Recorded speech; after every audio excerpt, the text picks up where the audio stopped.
A toxic parent or an absent parent. I dare to say that they're both one and the same.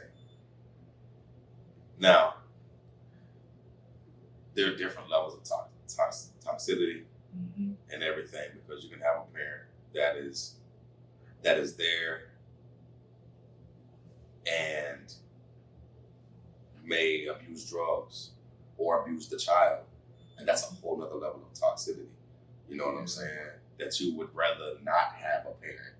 You understand what I'm saying? Because there are some foster parents or something, or grandmother or grandfather, or whatever, that can raise the kids, or brother and sister, uncles, or whatever, that auntie that may raise the kids better than the parents could have, because the parents were violent and addicted to narcotics, whatever the case may be, right? But I definitely, I can speak from my experience, right? I had both. Yeah. I had both. So, my father, he's still in prison. He's got life in prison since I was a baby. I was a little over a year old when he went. And my mother is disabled, and she was robbed and beat when she was 4 months pregnant with me. Beat very bad, to the point that she has degenerative disc disease. A lot of issues in her spine, her hip, everything, her neck. She's had one surgery. She has to get 3 more.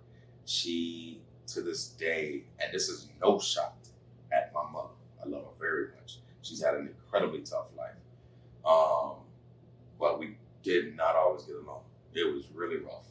I'd be screaming, cursing, yelling, fighting, all that kind of stuff. She was very angry. She dealt with a lot of depression. She dealt with a lot of depression and anxiety. And then she had a husband for a couple of years, and a boyfriend, and was just mistreated so bad, and used and manipulated and all this kind of stuff. And it caused a lot. So I had a toxic mother, and I had a father that was absent.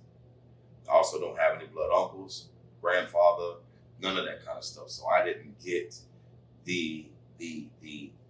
I didn't get life from a masculine perspective. I never got that. The toughness, the conversations, the talks, things of that nature. I didn't receive that. Then I had a mother who I had a very volatile relationship with coming up. There were always some good moments. There was definitely some good moments, but for the majority of it was very volatile, very unhealthy, depressed-filled house. I thank God that she's trying to work on that. She's getting a lot better and things of that nature. Physically, she's still very sad because of the physical pain that she still lives in. It's getting worse. She's older now. But I dealt with a toxic mother. I dealt with an absent father. And I can when you say what's worse, if I have an absent, a lot of things go into that. It's not really a yes or no answer.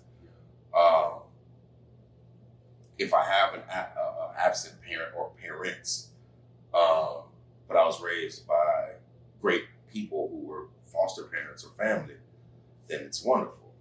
But if I had absent parents and I was just in a foster system my whole life, my God, the depression, the feeling like you were thrown away, the feeling of being unwanted, stuff like that, that person is most likely, statistically, going to turn out to drugs, alcohol, abusing people, or taking their own life. You know what I'm saying? Stuff happens every day because of that void. You know what I'm saying? You cannot tell me that a person who does not have one or both parents, especially if that parent kind of chose it, is not going to have insecurity and feelings of unwanted. That's why you see relationships in poverty-stricken areas. You see relationships that are so unhealthy, but they won't leave each other alone because they have dealt with that bad relationship with mama or no daddy most of the time.